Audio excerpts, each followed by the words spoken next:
Imagine you were looking down at the Earth from the cold, dark silence of orbit. You were searching for the only man-made structure visible to the naked eye. You see the oceans, the swirl of white clouds, the vast stretches of green and brown.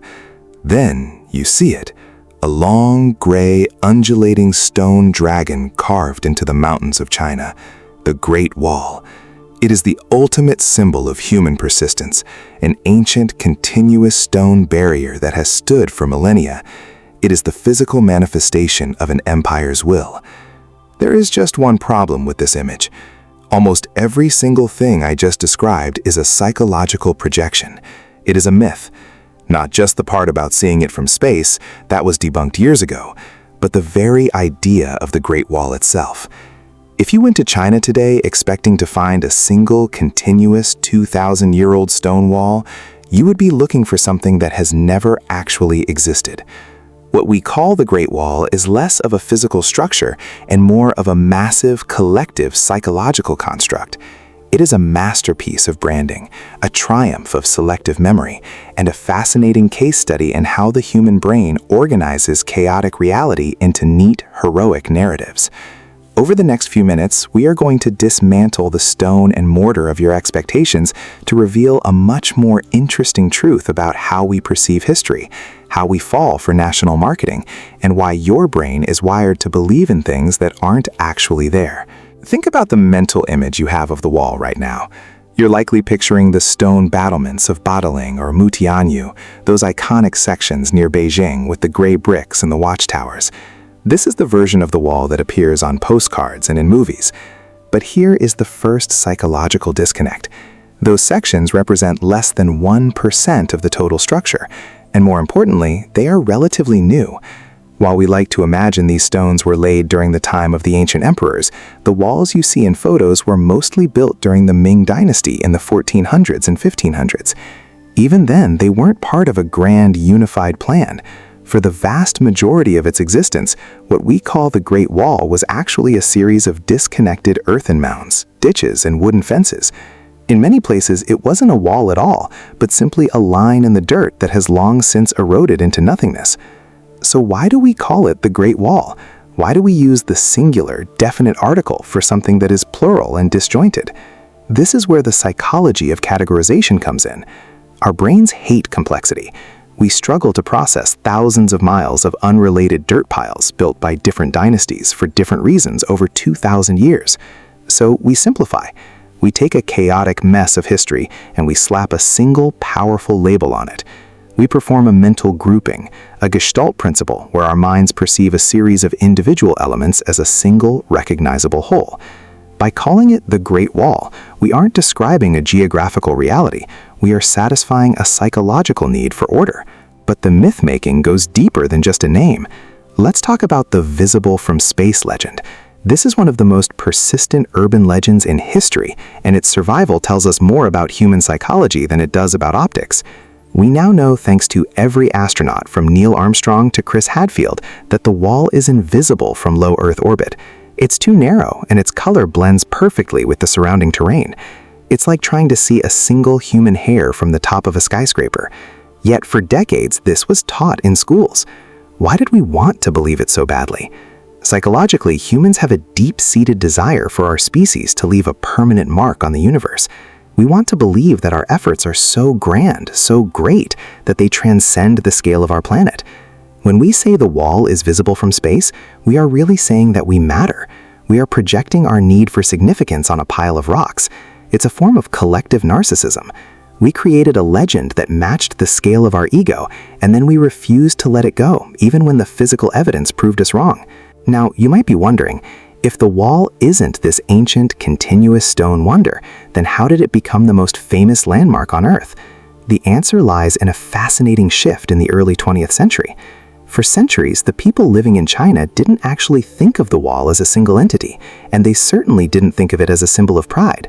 To many, it was a symbol of tyranny, of backbreaking forced labor, and of military failure. It didn't even have a single name. It was referred to by various regional terms like the Long Wall or the Purple Frontier. The transformation of these scattered ruins into the Great Wall of China was a massive project of psychological rebranding.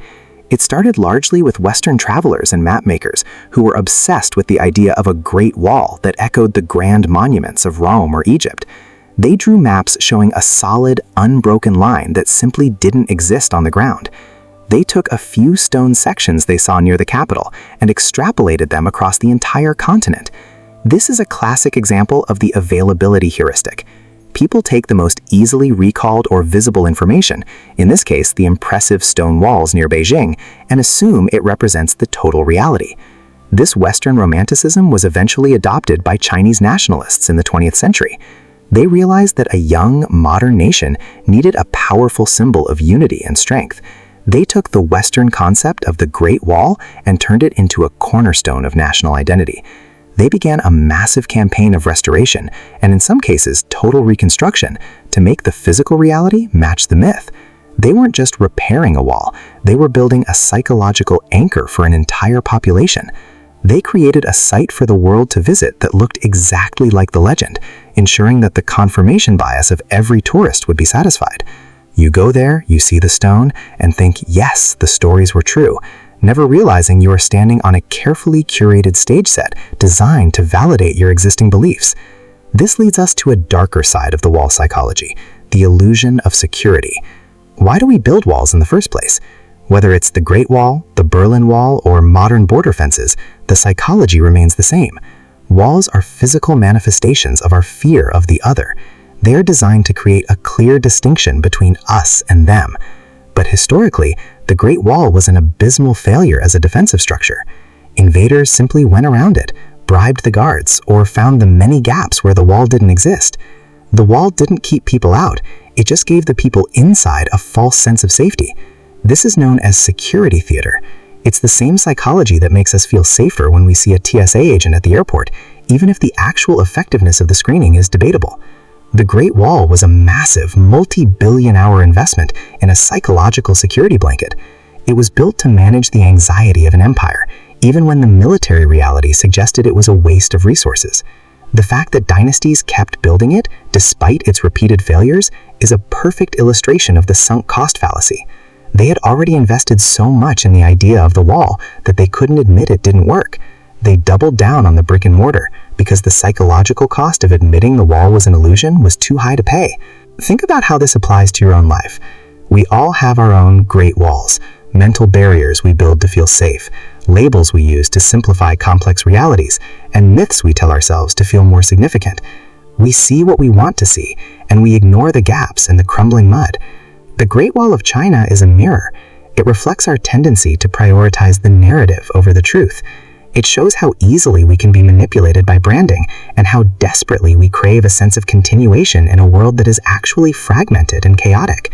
When you look at a photo of the wall now, I want you to look past the stone. See the gaps, see the mud, see the modern concrete in the marketing brochures. Recognition of the wall as it actually is, a disjointed, human, and flawed series of attempts to control the uncontrollable, is far more impressive than the myth. It tells a story of a species that is constantly trying to make sense of its environment, even if it has to hallucinate a giant stone dragon to do it. We live in an age of information, yet our brains are still running on the same software that built those earthen mounds thousands of years ago. We still prefer a beautiful lie to a complicated truth. We still want to believe that our creations can be seen from the stars. But the real power of the human mind isn't in its ability to build walls, it's in its ability to perceive them, to question them, and eventually to look beyond them. The Great Wall doesn't exist the way you think it does, and that's okay. Because the reality, a 2,000-year-old psychological project involving millions of people, multiple empires, and a global rebranding campaign, is actually much, much greater than a simple line of stone. It's a testament to the power of belief.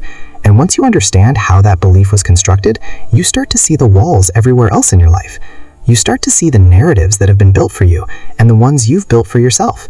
If you found this deep dive into the psychology of perception interesting, make sure you hit the subscribe button. We are constantly breaking down the myths that shape our world and exploring the hidden mechanics of the human mind. Don't let your perspective be limited by the walls others have built. Keep questioning, keep looking closer, and I'll see you in the next one.